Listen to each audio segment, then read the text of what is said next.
જય સરદાર. સરદાર સાહેબને તમે બદનામ કર્યા. સરદાર સાહેબનું નામ લેવાનો તમને કોઈને અધિકાર જ નથી. એ માણસ તો એક ભારત શ્રેષ્ઠ ભારતનો કરતા હરતા હતો. ત્યાં વાડાબંધીનો નેતા નહોતો અને એના સામાજિક પરિણામો એવા કે સરદાર સાહેબની જયંતિ ખાલી કણબી જ ઉજવે. એ આપણો નેતા હતો, એ સમાજનો પ્રમુખ હતો, એ દેશનો નેતા હતો, એ વિશ્વનો નેતા હતો, એ સર્વ સમાજનો નેતા હતો. એને આપણે પોળા થવું જોઈએ. આપણા બુંગણમાં હંધાઈ બેહવા જોઈએ. તો આપણે પાટીદાર કહેવાય, તો આપણે પટેલ કહેવાય. પટેલ એ ટાઇટલ હતું. પટેલ અટક નહોતી. અત્યારે જે આપણે બધા સરનેમમાં સુધારો કરીને લગાડી દઈએ છીએ ને, એ અટક નહોતી. પટેલ ટાઇટલ હતું. જૂના રાજ્યોની અંદર ગામના એક આગેવાનને પસંદ કરી અને ગામના રેવન્યુ હકો એને આપવામાં આવતા હતા. એને પટેલ કહેવામાં આવતો હતો. બધાને પટેલ નહોતા કહેવાતા. ગામનો પટેલ ફલાણો. હજી અમારી બાજુ જુદા જુદા એના વારસદારો છે ને, એની ડેલીને એમ કહેવામાં આવે છે કે પટેલ ડેલી છે. કારણ કે એના બાપા ભાવનગર રાજ્યમાં પટેલ હતા, એના દાદા ગાયકવાડ રાજ્યમાં પટેલ હતા. એટલે પટેલ બહુ જ સ્ટેટસ. આમીનો એ જ હતા. એ વખતના વડોદરા રાજ્યના ખેડા ડિસ્ટ્રિક્ટના આગેવાનો હતા અને એ મહેસૂલ ઉઘરાવતા હતા. એટલે એને અમીન કહેવામાં આવે છે. એ હવે આપણીથી ઊંચા છે એમ કે છે. એ અમે હાદા ગણબી નથી. લ્યો બોલો, કાંઈ નહીં, તમે એ માયલા રહ્યો, આપણને વાંધો નથી. પણ આવી બધી ડિઝાઇનો જુદી જુદી થતી જતી હોય, એની સમાજના પ્રવાહમાં ચાલનારા આગેવાનોના ધ્યાનમાં આવું સામાજિક પરિવર્તન હોવું જોઈએ. એટલા પૂરતી જ આ વાતનો અસર રાખજો. આપણને કોઈની યારે કોઈ પણ પ્રકારનો વાંધો છે નહીં. રહી વાત ભૂતપૂર્વ વિદ્યાર્થીઓ તરીકે તમે આ કાર્યક્રમ કર્યો છે, તમારી સામે કંઈક ગોલ હશે. આ PhD ને એવું બધું કંઈક તમે લખ્યું છે. Patidar student hostel Bhuj reunion 2026. એટલે આજથી તમારી આ મન લાગે છે શ્રી ગણેશ વાળી બેઠક છે. બહુ સરસ કહેવાય. એમાં હું આવી ગયો. તરી પર ભાતે પેલું પ્રભાતિયું લગ્નમાં આપણી માતાઓ ગાતી અને વાણલા વાતા. સૂરજ ઉગ્યો રે સરોવરિયાની પાળે કે વાણલા ભલવાયા રે. એવા શ્રી ગણેશ તમે જ્યારે કરી રહ્યા છો ત્યારે તમારી આ કાર્ય રચનાને માતાજી ખૂબ સફળતા અપાવે એવી હૃદયપૂર્વકની મા ઉમાના ચરણોમાં હું પ્રાર્થના કરું છું. કશાક ગોલ નક્કી કરવા જોઈએ. કોઈ પણ સંસ્થાઓ હોય તો એને ચલાવવા માટેના નિયમો, એની સામેના ગોલ, એવું બધું કશુંક નક્કી કરવું પડે. તો એમાં ગતિશીલતા રહે. નહીતર તો ખાલી પછી પ્રમુખ થવાની હોડ રહે, જે લાંબે ગાળે આપણને નડે. અને એ આમાં આવે નહીં ને એનો પ્રયાસ અત્યારથી જ કરજો. પ્રમુખ તરીકેની પદની પદ્ધતિ એવી રીતની વિકસિત કરજો કે જેથી કરીને એમાં સંઘર્ષને કોઈ દિવસ સ્કોપ મળે નહીં. આવો મારો મત છે. એ બધા આદર્શવાદની વાતો છે. એને જે કટકનો સેનાપતિ ન હોય ને એ કટક ક્યાંય જાય જ નહીં. સેનાપતિ તો હોવો જ જોઈએ. એ ઠીક ન હોય તો એને બદલાવાની ક્ષમતા સેનામાં હોવી જોઈએ. એ બધું ઘણા આપણા એમાં સંગઠનો છે. બધા આપણા ગગજીભાઈ નથી કહેતા અમે બધા સેવક પ્રધાન સેવક. હું કામ પ્રધાન હું કામ લખો છો? હાદો સેવક લખો ને. તમારે પ્રધાન તો લખાવવું જ છે ને. એટલે એમાં એમાં આપણે કોઈનો વિરોધ નથી કરતા. આપણે બધા એમ કે અમે બધા એક હરખા. પણ બધા એક હરખા તો માનવું કોનું? એ મને નક્કી કરીને કહો લો. એવું ન ચાલે પછી. અને બધાય કે એમ માનો, જો તમે માનવાનું રાખો તો એક સાથે બધા સૂર વગડે ને તો એમાંથી સંગીત નો નીકળે, એમાંથી ઘોંઘાટ નીકળે. સૂર છે ને ક્રમમાં વગડે તો એમાંથી સરસ મજાનો રાગ નીકળે. એટલે કે એનો ક્રમ હોવો જોઈએ અને એનું સેનાપતિ પદ પણ હોવું. પ્રમુખ ના હોય તો સમાજ જ ન કહે. મોભી તો હોવો જ જોઈએ. કોઈ પણ રચના હોય એને મોભી હોવો જોઈએ. કુટુંબમાં મોભી હોવા જોઈએ. આપણી અત્યારે સમસ્યા જે છે ને કુટુંબમાં, આપણે મોભી ઉંમરની દ્રષ્ટિએ છે એને માનતા નથી. હવે છોકરા અને છોકરીઓ એની માં ને એના બાપને એમ કહી દે છે કે વી આર મેચ્યોર, અમે અમારો નિર્ણય કરવા માટે સક્ષમ છીએ, તમારે એમાં દખલગીરી ન કરવી. તો એનો અર્થ શું? પછી શું? પછી આપણે ભોગવીએ છીએ. પછી અમને ફોન આવે છે કે અઠવાડિયાથી મળતી નથી. મેચ્યોર છે, હું કહું છું એને ફોન કરીને કહી દો તું મેચ્યોર છે, જ્યાં જાય ને જા, આપણે હનન કાઢી નાખવું દેશી ભાષામાં. હું તો એવી સલાહ આપું છું. શું કરવાનું આનું? એવી રીતે ના ચાલે. તમને જ્યારે ભાષા નહોતી આવડતી, તમને જ્યારે બોલતા નહોતું આવડતું, તમને ખબર નહોતી પડતી કે મને ભૂખ લાગે તો મારે શું કહેવું જોઈએ, મને તરસ લાગે તો મારે શું કહેવું જોઈએ, એવી સમજણ જ્યારે નહોતી ત્યારે તમને માત્ર રોતા આવડતું હતું. અને તમને જે માત્ર રોતા આવડતું હતું એ તમારા રુદનનો અર્થ એ તમારી માતા સમજતી હતી કે આ ભૂખ્યું થયું છે એનું રોવે છે, આ તરસ્યો થયો છે એનું રોવે છે, આણે ભીનું કર્યું છે એનું રોવે છે. અને એનો ઈલાજ તમને કરી અને એમાંથી મુક્ત કરતી હતી. જે તમારી ભાષા નહોતી ત્યારે તમારા પ્રશ્નો સમજતી હતી, એને અત્યારે તમને મેચ્યોર છો ને તને ખબર ન પડે હવે કહેવાનો અધિકાર જ નથી. We have no right. માં અને બાપને તને સમજાતું નથી એવું કહેવાનો એના સંતાનો ગોલ્ડ મેડાલિસ્ટની ઉપરનું લઈ આવ્યા હોય તોય નથી. એની તો સરેન્ડર જ રહેવું પડે. એટલે એ કુટુંબનો છે દાખલો, એ પછી આગળ વધીને સમાજને લાગુ પડે છે. પણ એ પ્રકારે આપણે એમાં જોડાયેલા રહીએ એ ઈચ્છનીય છે. મેં સ્વામિનારાયણ ગુરુકુળ રાજકોટ એના એલ્યુમિનિયનો કાર્યક્રમ હતો, એમાં મારે જવાનું થયું હતું.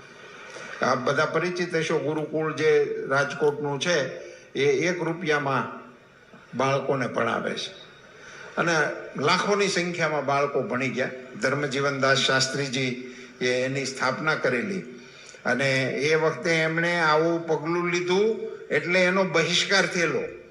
એ અત્યારે લોકો નથી કહેતા. ધર્મજીવનદાસજીનો બહિષ્કાર કરેલો, એની વાહે પડી ગયેલા, પણ શાસ્ત્રીજી ખૂબ મક્કમ હતા એટલે રસ્તો ન બદલ્યો અને એમણે ગુરુકુળ ચલાવ્યું. આજે એમાંથી લાખો લોકો દેશ વિદેશની અંદર સેટલ થયા છે, એટલા બધા સુખી લોકો એમાંથી થયા છે. એના કાર્યક્રમમાં મારે જવાનું થયું હતું. તો મને એ વખતે અનાયાસે એમનેમ જ બેઠા બેઠા મતલબ ઊભો થયો ને જ વિચાર આવ્યો હતો ને ત્યાં મેં કીધું તો એ તમારી વચ્ચે પણ શેર કરું છું. એ 1 રૂપિયામાં ભણાવ્યા હતા. એ વિદ્યાર્થીઓને સંબોધન કરતા મેં કહ્યું કે તે દિવસે તમારી જરૂરિયાત હતી એટલે સંસ્થાએ તમને રૂપિયામાં ભણાવી દીધા, પણ હવે તો તમે કરોડો કમાવો છો તો રિટર્ન આપવા માટેનો કઈ વિચાર આવે છે? તો બધાએ હાથ ઊંચા કર્યા. હા, અમે આપવા તૈયાર છીએ. એટલે એને એમ કે આપણે કંઈક દાન બાનની અપીલ કરશું એમ. તો મેં કીધું મારું તો એવું કોઈ કામ નથી ને, આપણે કોઈ દાન યોજનાની કોઈ સ્કીમોમાં હું તો જોડાતો જ નથી. તો તમને બધાને વિનંતી કરું છું કે તમે હવે દરરોજનો 1 રૂપિયો મંદિરમાં આપો, ગુરુકુળને આપો. તમે જ્યાં ભણ્યા હતા રોજ 1 રૂપિયો નાખવાનો. અને બધાએ એને ખૂબ હરખભેર વધાવી લીધું. 2-4 દિવસ પહેલા અમે કોઈ એક કાર્યક્રમમાં ખાંભા તાલુકાના કોઈ એક ગામમાં એ સ્વામિનારાયણ ગુરુકુળ આધારિત મંદિર છે એમાં મારે જવાનું થયું. ત્યાં એ સંતો હાજર હતા અને મારે બોલવાનું હતું એટલે સંતોએ કીધું કે આ રૂપાલા સાહેબ આપણા કાર્યક્રમમાં આવ્યા હતા અને એણે 1 રૂપિયાની અપીલ કરી હતી. એમાં હજારો ભક્તો જોડાણા છે.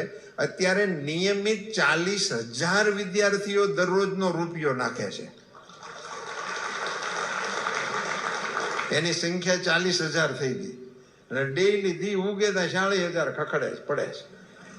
અમુક સમય આવશે ને તો એને પૈસા લેવાની ના પાડવી પડશે અને ક્યાંય મોટો ફાળો કરવો નહીં પડે.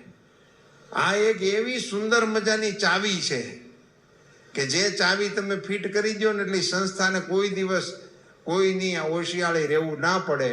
અહીંયા તમે પણ એલ્યુમિનાઈ તરીકે એકત્રિત થયા છો, તમે પણ આ બધાને કહો કે 1 રૂપિયો રોજ નાખવાનું શરૂ કરે. અને એનું સોફ્ટવેર બની જાય છે. એ બાબતમાં તો તમે બધા અમારી કરતા 1000 ગણા આગળ છો. મને તો હજી આ ફોનમાં 25-30% ટપવો પડે છે. સમજાતું જ નથી. આ ઓનલાઈન વાળાને તો હું અડતો જ નથી, કારણ કે એમાં આપણી ખબર ન હોય, દબાઈ જાય કંઈક બીજું થઈ જાય છે. પણ તમે લોકો તેનાથી યુઝ ટુ છો, એટલે આની કોઈ એપ બનાવી નાખો અને એ બધાને મળે અને એમાં બધા સ્વેચ્છાએ રૂપિયો આપવા માટે જોડાય એવી વ્યવસ્થા કરો. એક તો 2 કામ થશે, તમારું રજીસ્ટ્રેશન થઈ જશે. આ તમે કરશો ને એટલે તમારું રજીસ્ટ્રેશન થઈ જશે. મેં આ પૂછ્યું બેઠા બેઠા ભાવેશભાઈને, આમ જનરલ નોલેજ વધારવાનો મારો શોખ, વિધ્યું તો નહીં પણ કારટી કીરા રાખવું એમ. એટલે મેં પૂછ્યું આપણી વસ્તી કેટલી અહીંયા, તો પહેલા 35,000 કીધા. પછી બાજુના ભાઈએ સુધાર્યું 35 થોડા હોય, આપણે ત્યાં બહુ છે કે. પણ પછી એને ટેકનોલોજીનો ઉપયોગ કરીને કોકને પૂછી લીધું મોબાઈલમાં, અને મેસેજમાં એને આવી ગયો, એટલે એને મને સુધારેલો આંકડો આપ્યો 2,35,000 પણ ટેકનોલોજીથી આવ્યો ને, કારણ કે અવાજ નહોતો આવ્યો. આ બધું મારું જોવાની ટેવને કારણે, આવું બધું સાચું ખોટું રામ જાણે, પણ એવું થાય છે. તો એક તો તમારી ડિક્શનરી બનાવો.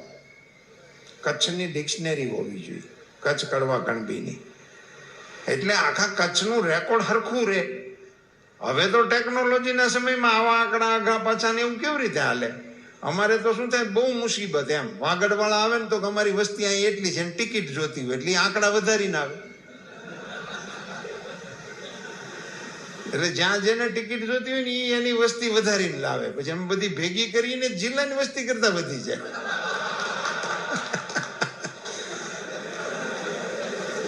એટલે આવી બધી વિસંગતિઓમાંથી આપણે બચવું જોઈએ. તો હવે તમે ભૂતપૂર્વ વિદ્યાર્થીઓ જ ભેગા થયા છો, તો આ સમસ્યાનો ઉકેલ કરી નાખો અને એક સુંદર મજાની ડિક્શનરી એને બનાવો, જેથી કરીને 2 ફાયદા થશે. ડિક્શનરી હાદી નહીં, નામ ને નંબર વાળી ટેલિફોનની આવે છે એવી નહીં.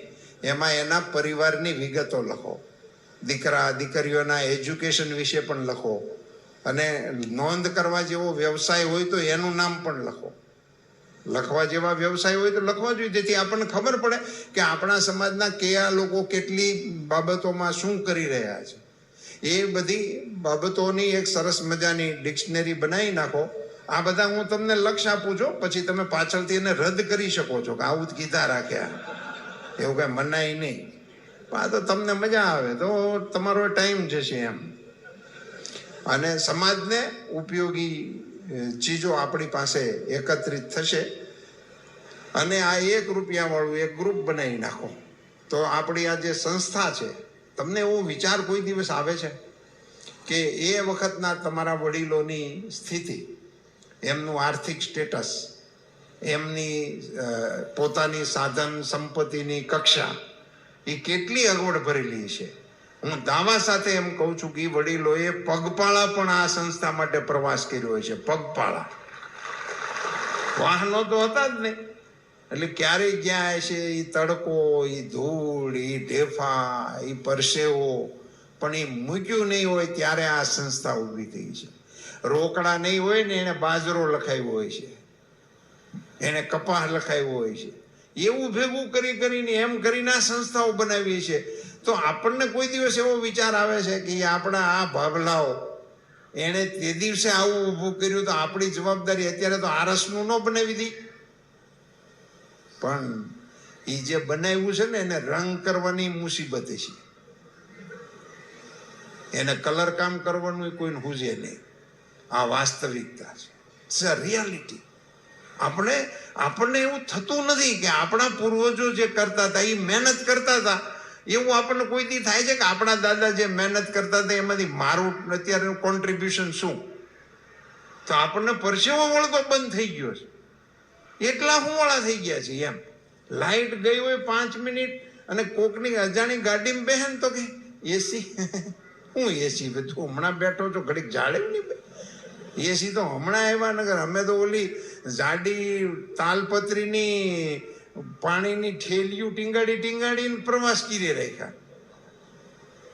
પણ એ એવા થઈ ગયા છે એટલે પુનઃસ્મરણ થોડુંક આપણે રાખવાની આવશ્યકતા છે, આપણા પરિવારનું, આપણા કુટુંબનું, આપણા સમાજનું, કે આપણે સીધી લીટીના વારસદારો કોના છીએ. આપણે રામલાલનું ખાઈને સમાજનું કરી નાખવા વાળાના નથી, આપણે દૂધે ધોઈને પાછું દઈ દેવાની માનતા વાળા લોકોના વારસદારો છે. મેં એવા પ્રત્યક્ષ વડીલોને જોયા છે સાહેબ, એનો શ્વાસ ઘૂંટાતો હોય, ઉંમર મોટી હોય, એટલે સ્વાભાવિક છે આપણા બધા લોકો એને જઈને, હું તો ગયો તો કહું જ કે હવે બાપા આગમનનું જવાનું કાંઈક કરો ભગવાનને, હવે તમે બહુ દુઃખી થાવ છો, અમારે જોવું આ છોકરાઓને હેરાન કરો છો તો ઉપડો, એવું આપણે કહીએ. પણ ઉંમર હોય તો એવા મોટી ઉંમરના વડીલ ઊભો શ્વાસ હુવાય નહીં, બેહાય નહીં. તેમાં એક દિવસ ગામ એના 3-4 દીકરા છે, બધા ભેગા થયા અને બાપાને કીધું કે બાપા કાંઈ ઈચ્છા હોય તો કહો, તો અમે કરશું, પણ તમે હવે તમારા દેહને ગતિ કરો, તમારા મનમાં કાંઈ હોય તો કહો, તમે કરી દઈશું. એટલે બાપા કરાળ થયા, ટેકો લઈને બેઠા અને છોકરાઓને કીધું કે ફલાણા શેઠના 500 રૂપિયા લીધા છે, મેં દેવાના રહી ગયા છે, તમે પાણી મૂકો કે અમે ચૂકવી દેવું, તો હું મારા જીવને ગતે કરું. આ સમાજ હતો આપણો. એના મનમાં કોકનું માથે રહી જાય ને તો એનો જીવ નહોતો જાતો. એ પ્રકારની સ્થિતિ આપણા સમાજની હતી. કેશુભાઈ કીધું એ વાત એટલા માટે સાચી હતી કે આ ભાભલાઓ જે હતા ને એણે આપણી શાખ ઊભી હતી. કરોડો રૂપિયાનો માલ હામો પટેલ છે ને એમને આપે, દુનિયામાં અત્યારે આપે છે. એ શાખ એ લોકોની છે. આપણે હવે એને જાળવી રાખવાની છે, આપણે એને વધારવાની છે. એ જવાબદારી આપણી છે. એને નવી પેઢીમાં પહોંચવાની જરૂર છે. સમાજ તરીકે આપણી ઓળખનો સવાલ ઊભો થવાનો. હવે કોઈ આઈડેન્ટિટી માટેનું આપણું સામાજિક અસ્તિત્વનું કોઈ પેલું રહ્યું જ નથી, કોઈ નિશાની નથી બચી. આપણા કોઈ વ્યવહાર એવા નથી કે વ્યવહારને કારણે ખબર પડે. પહેલા તો ડ્રેસ ઉપરથી ખબર પડી જતી કે આવડો આ પટેલ છે. હું આયલો જાઉં સંતાઈને ખબર પડે કે આવડો આ પટેલ જ છે. હજી આ મેં પકડી રાખ્યું, હવે દરજી નથી મળતો, મારે સમસ્યા આ થઈ ગઈ. જૂના દરજી હતા વીએ ગયા, હવે મેં અમદાવાદના દરજીને કીધું તી ત્રાહમાં સમજો જ નહીં, તે મારે એને જૂનો એક સોનો દેવો પડ્યો. મેં કીધું આમાં હોય તું શીખ, આમાં એ પ્રમાણેનું કઈ. એટલે કોઈ આપણી કોઈ ઓળખ જ ના રહી. પાઘડીઓ આપણી એવી હતી કે પાઘડીને કારણે સમાજ અને વિસ્તાર હોતે ઓળખાઈ જતો છે કે આ ભાવનગરી છે, આ અમરેલી છે, આ ઝાલાવાડ છે, આ હલાર છે, આ ગોહિલવાડ છે. આપણા પ્રદેશોના નામ અલગ અલગ હતા. આપણા કચ્છ સિવાય, કચ્છમાં તમારે 2 જ ભાગ હતા, કચ્છ વાગડ અને આપણું કચ્છ. પણ અમારી બાજુ તો 5 જ વિભાગ હતા. જામનગરને હલાર કહેવામાં આવતું, ભાવનગરને ગોહિલવાડ કહેવામાં આવતું, અમરેલીને રાજકોટ જિલ્લાનો વચ્ચેનો ભાગ એ કાઠિયાવાડ કહેવાતો હતો. આપણે કાઠિયાવાડ એટલે આખું સૌરાષ્ટ્ર ગણીએ છીએ, આખું નહોતું. એ અમરેલી અને રાજકોટનો વિસ્તાર જ આવતો હતો. એમાં સુરેન્દ્રનગરને ઝાલાવાડ કહેવામાં આવતું હતું, જુનાગઢ જિલ્લાને સોરઠ કહેવામાં આવતું હતું. આ બધા આપણા પ્રાદેશિક ઓળખો હતી. સમાજના આધારે પણ હતી, કોમોના આધારે પણ હતી. હવે કોમો અને સમાજને માનો કે આપણે રાષ્ટ્રના વિશાળ હિતમાં એને છોડી દઈએ, પણ તમારી કૌટુંબિક ઓળખ જ નહીં રહે તો કરશો શું તમે? પછી કરશો શું આગળ જતા? એને આ ટક્યા છીએ કેમ આપણે? કવિ ઇકબાલે જે લખ્યું છે ને, કુછ બાત હૈ કે હસ્તી મિટતી નહીં હમારી, રોમન મિટ ગયે, મિસ્ર મિટ ગયે, આ બધા ઘણા વી ગયા. પિરામિડો તમે જોવા જાઓ ને, પિરામિડ જોઈને આપણને એમ લાગે કેમ બન્યા છે, પણ એ કેમ બન્યા છે એ સવાલના જવાબને બદલે એને કોણે બનાવ્યા છે કોઈ છે નહીં. એ આખી સંસ્કૃતિમાંથી કોઈ વાસ નાખવા વાળું છે નહીં. એ કોઈ કહેતું નથી કે અમારા બાપાએ બનાવ્યું, એવું કોઈ છે નહીં. જ્યારે આટલા વર્ષની ગુલામીઓ પછી પણ આપણે છીએ, આપણે બચી ગયા છે, તો એનું કારણ કંઈક તો હશે ને. એનું કારણ એ આપણી કુટુંબ વ્યવસ્થા હતી, એટલે આપણે બચી ગયા છીએ. આ વ્યવસ્થા વિશ્વમાં નથી ક્યાંય, આપણે ત્યાં જ છે. સંયુક્ત કુટુંબ હતા આપણા, એને કારણે આપણું બધું ચાલતું હતું. એ આપણી ઓળખ હતી, આપણા વ્યવહાર હતા, આપણા રિવાજ હતા. આપણે ત્યાં 12 વર્ષે એક જ વખત લગ્ન થતા, ઊંઝાથી એક જ વખત તારીખ નીકળતી, 12 વર્ષે એક તારીખ. એમાં હંધાય પરણી જાય. મોટામાં મોટો મૃત્યુ 12 વર્ષનો. ઘોડિયામાં જ પરણાવી દેતા, તેડી બધાને પરણાવી જ દેવાના ફરજિયાત. એ સમજો કે આજે આપણે અહીંયા લગ્ન પ્રથા અને સમૂહ લગ્નો અને એની ઉપર ભાષણો કરીએ છીએ. ભાઈ આપણા દાદાઓએ તો આપણે દુનિયાને ખબર નહોતી તેથી કરી નાખ્યું હતું, પણ આપણે એ પછી ભૂલી ગયા. આપણે સગવડવાળા થયા એટલે છૂટે પાલે શરૂ કર્યું. લગ્ન તો લગ્ન, અઠવાડિયાને દાબવા માંડ્યા. માંડવો નોખા ફાર્મ હાઉસમાં, રિસેપ્શન નોખા ફાર્મ હાઉસમાં. લગ્ન તો વળી ગામમાં કરે તો સારી વાત છે, ન કરે તો ઉડીને બહાર આવ્યા જાય છે. અરે રાજસ્થાન ક્યાં, તમે તુર્કીમાં જાય છે. મને એમ થાય કે જાનને હામાં નકળા ઓલી બુરખા વાળીઓ મળે ત્યાંથી ને કરતા શું છે આમાં, અદભુત. પણ હવે આ બધું ઉપડ્યું છે તો ઉપડ્યું છે. એને વાવળો કોઈ કહેવા વાળું રહ્યું નથી. એનું કારણ આ અટકતું નથી. એનું કારણ કે સમાજના કોઈ બંધનો આપણે રાખતા, આપણે સ્વતંત્ર છીએ, આપણે ફોરવર્ડ છીએ. આ ફોરવર્ડમાંથી પછી આપણને વૃદ્ધાશ્રમમાં મૂકી જવાનો રસ્તો ત્યાંથી જ આવે છે. જ્યારે ઘરમાં સગવડ નહોતી, હાકડ હતી, ઢોર ઢાંખર હતા, એની વચ્ચે પણ વડીલો પોહાતા હતા. અત્યારે બેડરૂમ છે, ડ્રોઈંગ રૂમ છે, ચિલ્ડ્રન રૂમ છે, ગેસ્ટ રૂમ છે, પણ બાપા રૂમ નથી. તો એ બધું ભાઈ બહુ લાંબો સમય નહીં ચાલે, અથવા તો ચાલશે તો એના ફળો સમાજે ભોગવવા પડશે. અને એ હવે આપણને લાગવા માંડ્યા છે. એટલે જાગી જઈએ. આ પેઢી સમજદાર છે, શીખેલી છે, સુખી છે. આ બધા આપણા પ્લસ પોઈન્ટ છે. એમાં આપણે સારી વાતને સ્વીકારીને આગળ વધીએ. હું તો તમારા કચ્છનો આહિર સમાજનો દાખલો આખા દેશમાં આપું છું. એ 1 જ તારીખે લગ્ન કરે છે.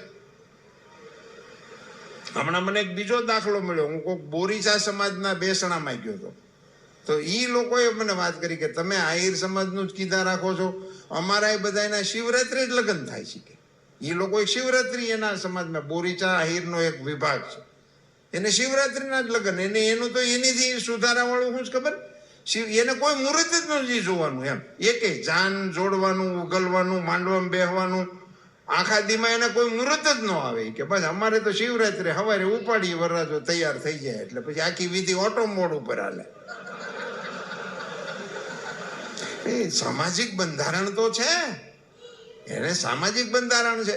હવે આપણે સૌથી મોસ્ટ ફોરવર્ડ સમાજનું ટાઇટલ લઈ અને આખા દેશમાં આટા મેરા રાખી છીએ. અને આપણી પાસે આપણા સમાજને લાગુ પડે એવું ને આપણને લાગુ પડે એવી કોઈ ચીજ આપણામાં રહી નથી. હું એને લાગુ કરો ન કરો એવું કાંઈ કહેતો નથી, કારણ કે હવે ઘરમાં કીધા જેવું રહ્યું નથી. તો આ કચ્છમાં ઠેઠ હું કહું તેનું શું થાય? એટલે આપણે સંભાળી દેવાનું કામ ચાલુ કર્યું છે. મેં કીધું આપણે જ્યાં જઈને સંભાળી દેવું, પછી લોઢું જાણે લુવાર.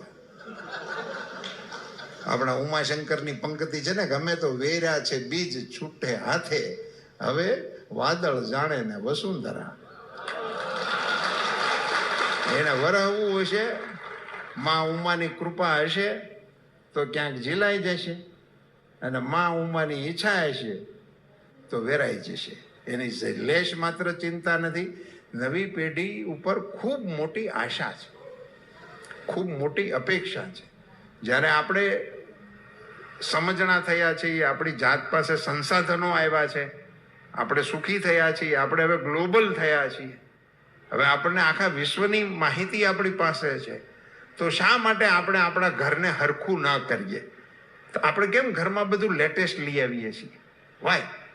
આપણા ઘરની તમે જુઓ, 5 વર્ષ પહેલા જેણે મકાન બનાવ્યા છે, અને હમણાં જે બનાવે છે એમાં કેટલો બધો ફેરફાર આવે છે. કેવી રીતે આવે છે કે તમને નવી ટેકનોલોજીની ખબર પડી છે, નવું મટીરિયલ આવ્યું હોય તો એને વાપરીએ છીએ, નવી કોઈ બધું એકદમ લેટેસ્ટ એમ. આવડે તો સાપું છે એના ઓલા આવી ગયા છે.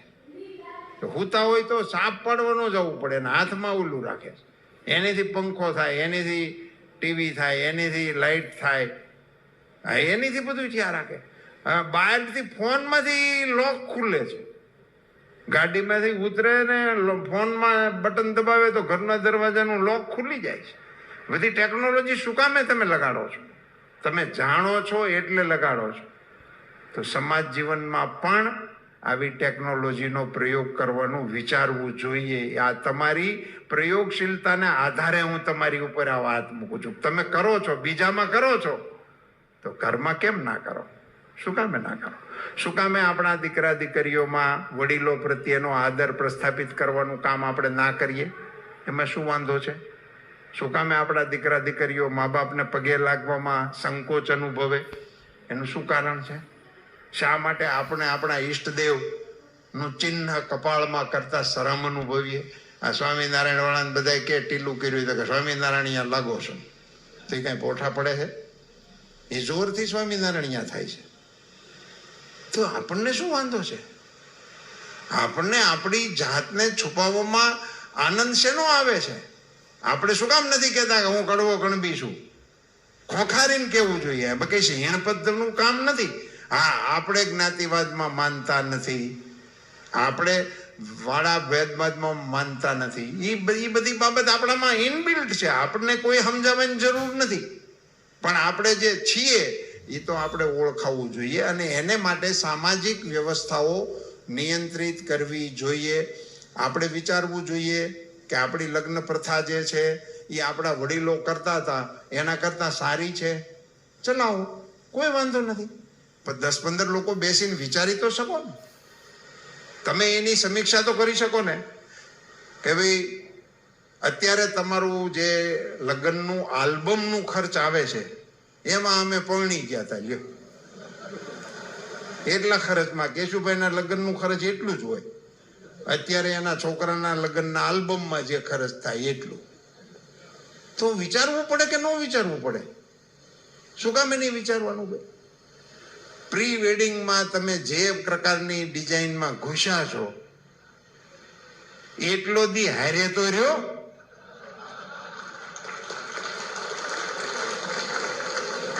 ક્યાં પહોંચ્યા આપણે? શેના માટે ભાઈ આવું બધું?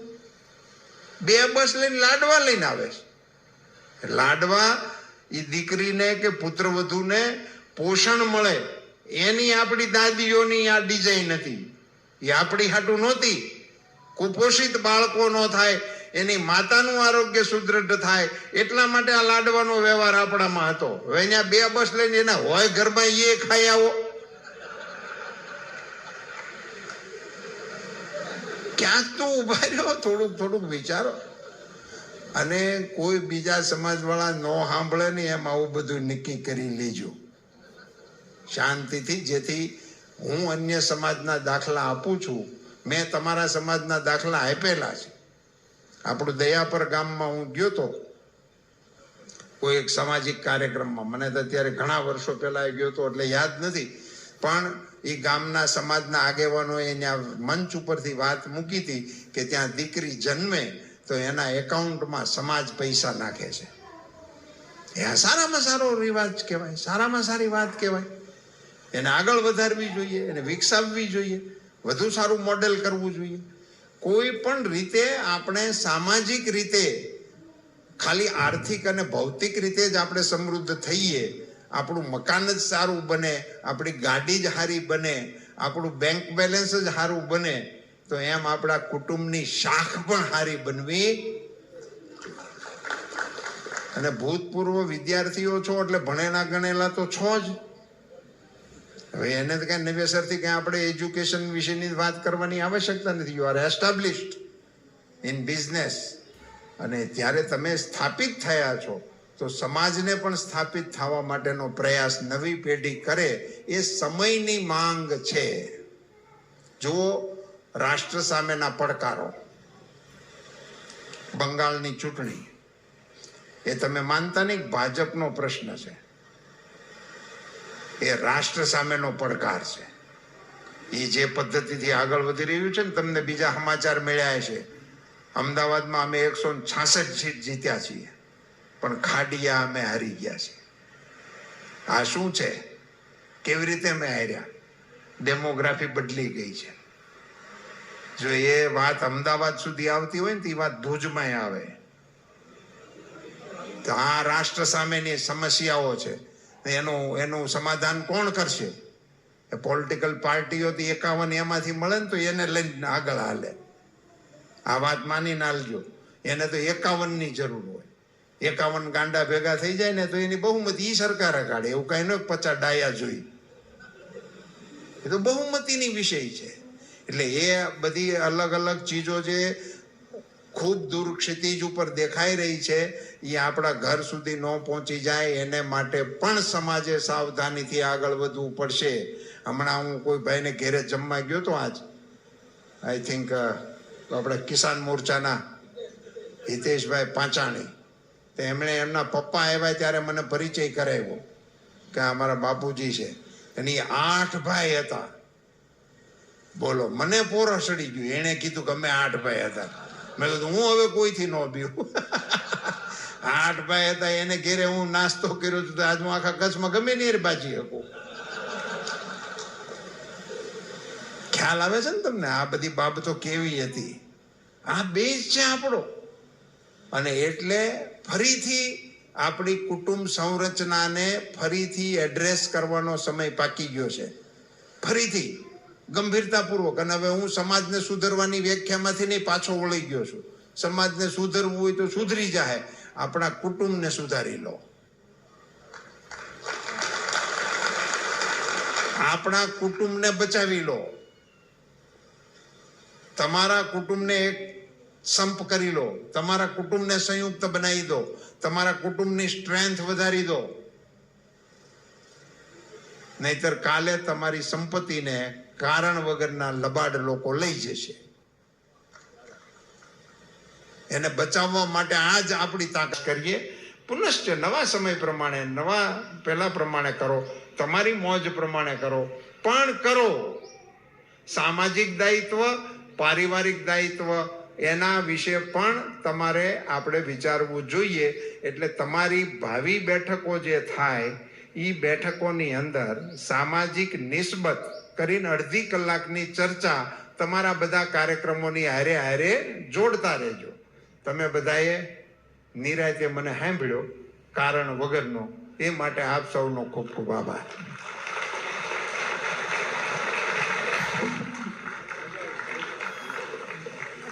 સાહેબ, આપ અહીં જ્યારે ઉપસ્થિત થયા છો ત્યારે શક્તિદાન ચારણ સાહેબની એક વાત કેટલી લાગુ અહીં પડે છે કે કહે છે કે મંગલ ગળી મહેમાન થઈ મલક બધું આવી મળે, સગાવાલામાં સૌ કોઈ પણ મારા ભાઈઓ વિનાનું ન ભળે.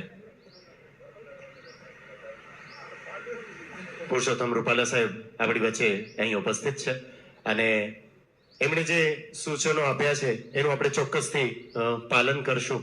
અને